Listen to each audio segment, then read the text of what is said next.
नमस्कार, आप देख रहे हैं कृषि जागरण और आज हम आपको लेकर चलते हैं पलवल। दिल्ली से मात्र कुछ 60 किलोमीटर दूर हरियाणा राज्य का जिला पलवल वैसे तो कई कारणों से प्रसिद्ध है, लेकिन किसानों के लिए इसका अपना एक अलग ही महत्व है और इसका कारण है इंटीग्रेटेड हॉर्टिकल्चर डेवलपमेंट सेंटर, जो कि होडल में बसा है। इस सेंटर का उद्देश्य हॉर्टिकल्चर सेक्टर को बढ़ावा देने के साथ साथ किसानों को सशक्त बनाना है।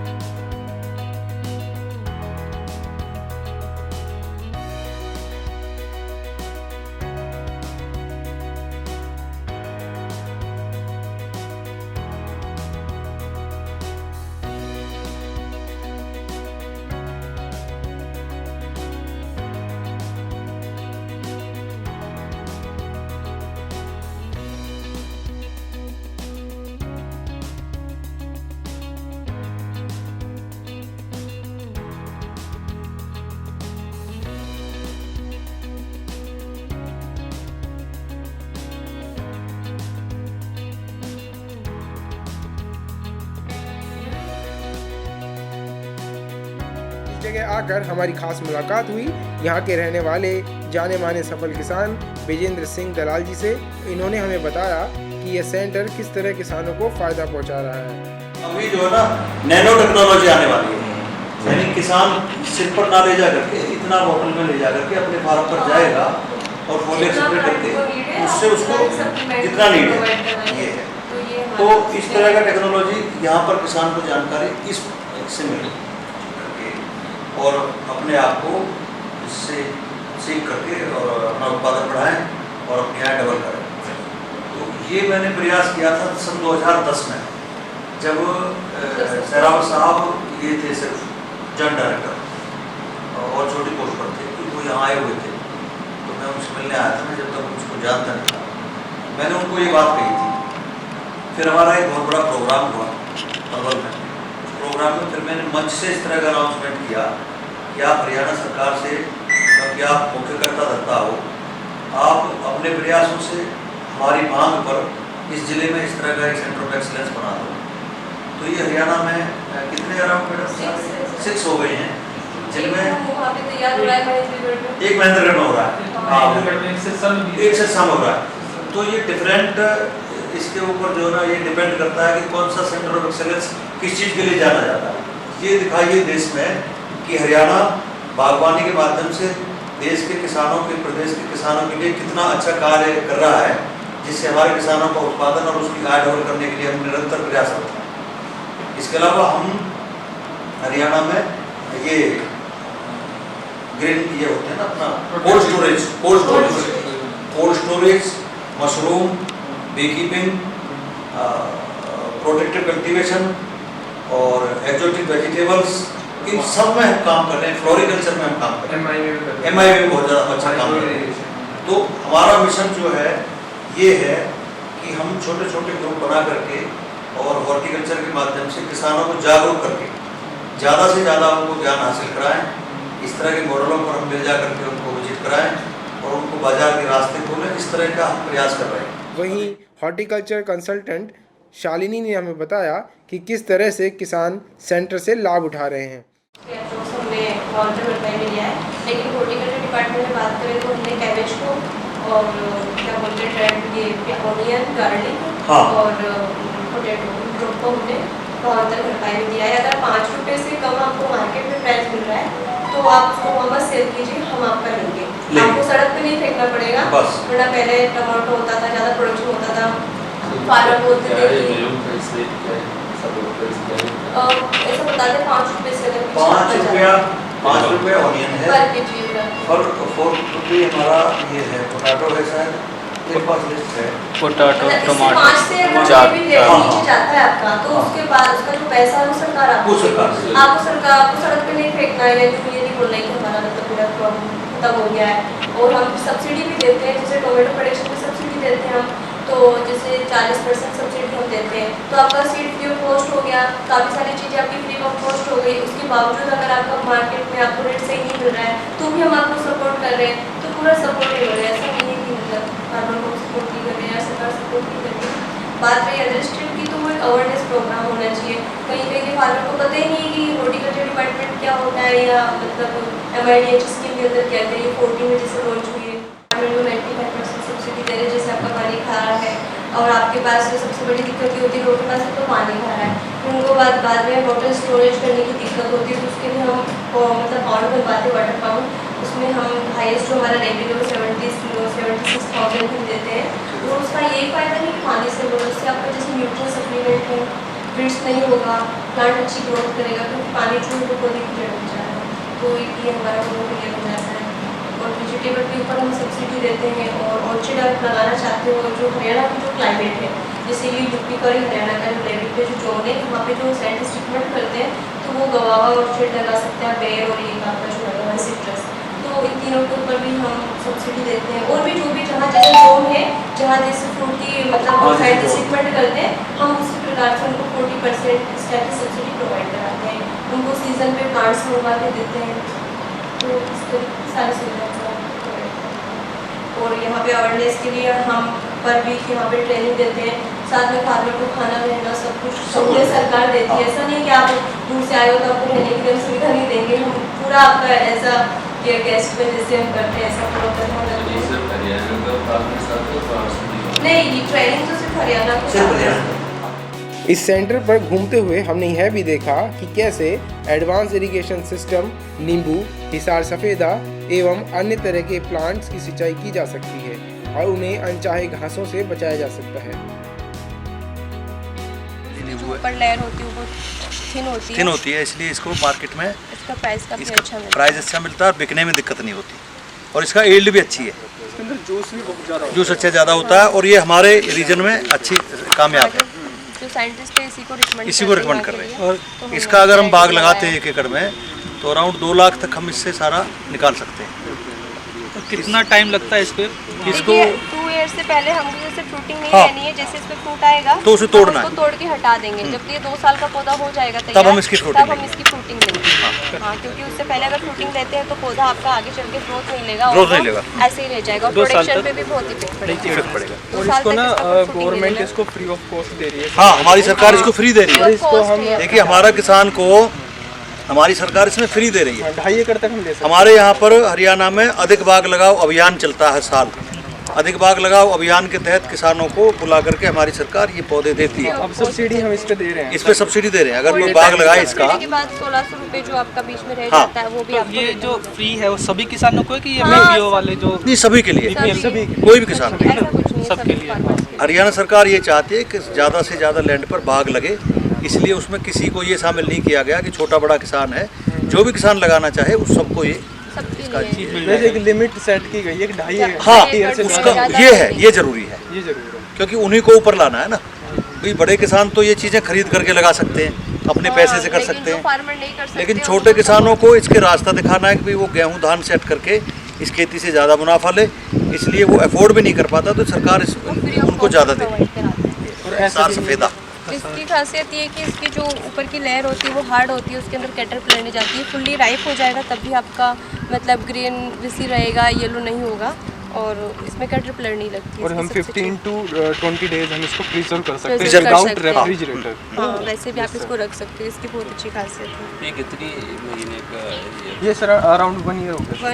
1 ईयर हो गया सर। 2 ईयर तक इसकी फ्रूटिंग नहीं लेनी है हमको, हमने इसको तोड़ के फेंक देना है। जैसे तोड़ के fruiting फेंक आएगी देना, ना, जैसे फ्रूटिंग आएगी ये इसको आएगी, हम हटा इसे ऐसे देना है हमको। हटाते रहेंगे ऐसे। क्योंकि मेरा तरीका गलत था। ग्रोथ पे इफेक्ट ग्रोथ पे इफेक्ट पड़ेगा, ये इसलिए सारा सबको न्यूट्रिशन ये हटाते ले जाता है। रहना आपको टाइम टू टाइम। जैसे अगर ये इसकी fruiting इसको नहीं दिखी हटाएंगे तो न्यूट्रिशन पूरा खा लेगा। तो ये पौधा आपका बढ़ेगा नहीं, और लास्ट में आपको जो है इसकी एज भी कम हो जाएगी, प्रोडक्शन पे भी बहुत असर दोनों पड़ेगा। चीज़। लाइफ स्पैन कितनी है मैडम? सर ऐसा कुछ नहीं, जैसे आपका ध्यान रखने के ऊपर है, 40 ईयर तक भी चल सकता अपने है। इसके ऊपर डिपेंड है कि मिट्टी पानी रख रखाव रख रखाव। इसके फ्रूटिंग कब से आप निकाल सकते हैं? कितने? सर आफ्टर 2 ईयर, 2 ईयर अभी हम 2 इयर्स तक इसमें जो भी फ्रूटिंग आएगी तीनों तो हटाते सीजन रहेंगे। में उसको हम हटाते रहेंगे। अब दोबारा आ गई है, जैसे अम्बे भार होती है, मृग भार होती है, अस्त भार होती है, तो हम इनको तीनों को हटाते रहना 2 ईयर तक। उसके बाद हमको फ्रूटिंग इसकी लेनी है। हम यहाँ के सुपरवाइज़र एवं मधुमक्खी विशेषज्ञ मिस्टर राशिद से भी मिले, जिन्होंने हमें यह बताया कि मधुमक्खी पालन से कैसे हम कम पैसे में एक अच्छे एवं मुनाफे वाले रोज़गार से जुड़ सकते हैं।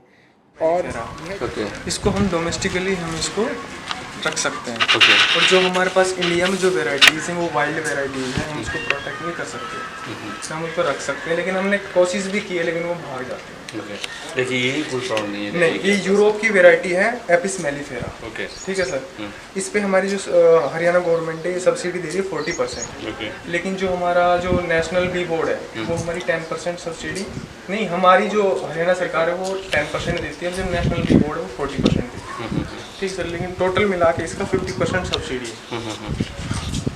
जो भी फार्मर मतलब इंटरेस्टेड होता है वो हमारे पास अपने डॉक्यूमेंट्स वगैरह दे देता है, तो फिर हम उसको कुरुक्षेत्र से हम यहाँ बॉक्स मंगवा देते हैं। ये सिर्फ हम उसको बॉक्स की कॉस्ट है ये इसकी 2310 रुपये विद GST। अगर किसी को इसकी बी चाहिए, मक्खियाँ चाहिए, तो उसका अलग कॉस्ट है। कितनी पड़ती है वो? उस पर हमको चार्जेस करते हैं मतलब कि 300 रुपये पर फ्रेम। ओके। जैसे ये फ्रेम है ना सर, 300 पर फ्रेम। यस। इसके माउथ के सामने से हट जाइए सर। ये फ्रेम होता है कंप्लीट। इस फ्रेम की कीमत होती है 400 भी होती है, वो हम इसकी इसकी फैमिली के ऊपर डिपेंड करती है कितनी हेल्दी फैमिली है। अभी जैसे ये फैमिली कुछ नहीं है ना, इसमें एग हैं कुछ नहीं है, ये सारा कम्प्लीटली एम्प्टी है, तो इसकी कोई कॉस्ट नहीं है ना, इसमें इनकी अभी प्रॉपर पॉपुलेशन है। जब कंप्लीट फ्रेम फिल होता है तो इसकी कॉस्ट होती है 400 450। ओके। हेल्दी जब कॉलोनी बन जाती है ना इसकी, तो उसको कंप्लीट फ्रेम कितने एक में कितने होते होंगे ये एक कॉलोनी में? नहीं, इसका तो कोई कुछ वो नहीं है। अप्रोक्सीमेटली इसमें जो हम मक्खियाँ होती हैं उसको तो हम बता सकते हैं, अराउंड 5000 to 10,000 होती है। ये पूरा में? यस सर, एक बॉक्स के अंदर। जो इसमें 3 तरह की मक्खियाँ होती हैं। एक तो होती है क्या नाम है कि क्वीन, जिसकी लाइफ 2 years होती है। ठीक है। एक होता है इसमें ड्रोन, जिसको मेल बोलते हैं, उनकी लाइफ साइकिल होती है 42 days। और एक होते हैं इसमें वर्कर जो बाहर घूम रहे हैं, ये वर्कर हैं सारे, इसकी भी 30 to 42 days होती है लाइफ साइकिल। और जैसा अगर एक्सीडेंटल केस में अगर हमारी क्वीन अगर डेड हो जाती है, मतलब बाहर में गई है, सर्वे पे गई है कि हमें पानी कहाँ से लाना है, पोलन कहाँ से लाना है, डेड हो जाती है इन केस, तो ये इनको पता लग जाता है, क्योंकि एक ऐसा केमिकल सिगरेट करती है फेरोमोन्स नाम का, जिससे इनको पता लग जाता है कि हमारी माँ डेड हो चुकी है। विदिन 16 days ये दोबारा उसको रानी बना देंगे, दूसरे उसको। रानी कब बनती है? एक इसमें केमिकल होता है अंदर रॉयल जेली नाम से। रॉयल जेली जिस बेबी को खिला दिया जाएगा वो क्वीन बन जाएगा। ठीक है सर। और जैसे ड्रोन हो गए वो 23 days में कंप्लीट होते हैं, 21 days में वर्कर रेडी हो जाते हैं। ठीक सर, ये इसका लाइफ साइकिल है। Lot of Arabic people are coming for this royal jelly. Royal jelly is to costly. Yes, too costly. Rich protein. लेकिन हम इसको लेके आते हैं। देखो यहाँ का जो पर्पस है लोगों का वो ये है, सिर्फ हनी लिया, ये फेंका बाहर। ठीक है सर। लेकिन हम इसमें से क्या बताते हैं फार्मर्स को, इसका वैक्स भी हम यूज़ कर सकते हैं।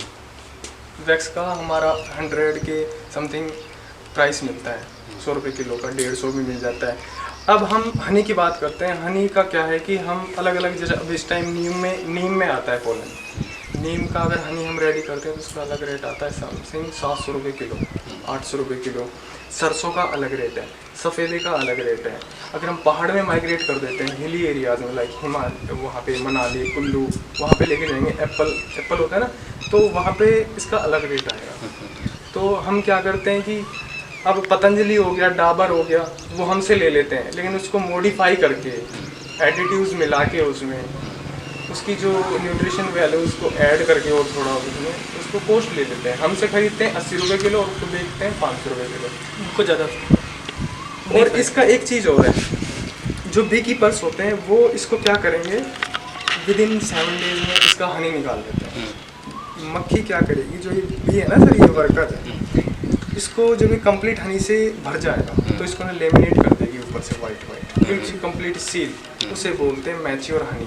वो हमारी बॉडी के लिए बेनिफिशियल है। अगर वो लेमिनेट नहीं है और उसको हम निकालते हैं तो उसका कोई फ़ायदा नहीं है, यूजलेस। वो ही हम अवेयरनेस हम यहाँ बताते हैं। तो अगर कोई फार्मर और अच्छी लेवल पे जाना चाहता है, वैल्यू एडिशन, इस हनी से अलग कुछ और, तो इसका वैनम भी रेडी होता है। जो दिल्ली से एक टीम आती है, वो एक ट्रे होती है, उस पर जितनी भी बी होती है उनको रख के उस पर करंट लगता है, छोटा सा करंट लगता है। उससे क्या होता है कि जितना वैनम होता है उस पर घेर 10 ml 5 ml जितना भी, वो बहुत लाखों में हो जाती है उसकी कॉस्ट। वो हमारी गठिया का इलाज में चलता है। जैसे ये है, जैसे हम इस पर डालते हैं ना, इसको हम बिल्कुल ही पोलाइटली रखेंगे, अदरवाइज ये एग्रेसिव हो जाएंगे। इसमें तो नहीं है। जैसे ये रहा, ये वाली जो वैक्स है ये हमारे घाव में काम आती है। जो बाउंस होते हैं हमारे, उसको फिलिंग में काम आती है। इसके अलग रेट है, लेकिन इसको फार्मर्स का कुछ नहीं बताया। ये मेडिसिनल आ गया, हनी पर्पस है, तो इसका अलग भी कॉस्मेटिक्स में ज़्यादा यूज़ करते हैं, स्क्रीन। तो ये एक बॉक्स में मतलब कितना लीटर हो जाता है? इसका एक सीज़न के ऊपर डिपेंड करता है। अगर अच्छा पोलन है मस्टर्ड की खेती का, तो इससे हम 40 से 45 किलो शहद निकाल सकते हैं एक बॉक्स से। एक बॉक्स जब कंप्लीट होगा, ये इसका ब्रॉड चैम्बर है जिसमें इसके बच्चे होते हैं। इसके ऊपर एक हम सीट लगाएंगे, उसका साइज़ होता है, एक रानी मक्खी का साइज़ बड़ा होता है। तो जो सीट होगी उसका मतलब उसमें जो कैविटीज़ होंगी वो स्मॉल होंगी, जिसमें से वर्कर ऊपर आ सकते हैं। वर्कर सिर्फ हनी को ऊपर जमाएंगे, ठीक है, ऊपर सिर्फ वर्कर आ सकते हैं, और जो रानी होगी वो नीचे ही रहेगी सिर्फ। तो इसमें प्योर हनी होगा। जो ऊपर का जो चैम्बर होगा इसको बोलते हैं सुपर चैम्बर, मैंने आपको बताया। ठीक है सर। इस कंप्लीट बॉक्स का जब हम निकालते हैं रेशियो, तो अराउंड 40 to 45 kg आता है एक सीज़न में। और यह जो आप देख रहे हैं इसे कहते हैं प्रोटेक्टिव स्ट्रक्चर, जिसका खास उद्देश्य है सभी तरह के विपरीत मौसमों में भी फसल को सुरक्षित रखते हुए पोषित करना। यहाँ भीषण गर्मी, सर्दी, पाले, मूसलाधार बारिश आदि सभी तरह के विपरीत मौसमों में फसलों को ह्यूमिडेट कार्बन डाइऑक्साइड, पानी, तापमान दिया जाता है ताकि वो फल फूल सके। और ये आप अभी देख रहे हैं चेरी टमाटर। वैसे है तो यह भी टमाटर ही, लेकिन इसे चेरी टमाटर इसलिए कहा जाता है क्योंकि अपने आकार में यह चेरी के समान छोटे, मीठे एवं रसीले होते हैं। और यह है ऑटोमेटिक इरिगेशन मशीन, जो कि इजरायली तकनीक से बनाई गई है। यह मशीन ज़रूरत अनुसार अलग अलग फसलों पर अलग अलग मात्रा में पानी का छिड़काव करने में सक्षम है, जिससे पानी, बिजली एवं पैसों की आराम से बचत हो सकती है। इसी तरह की खास खबरों के लिए बने रहिए कृषि जागरण के साथ। नमस्कार।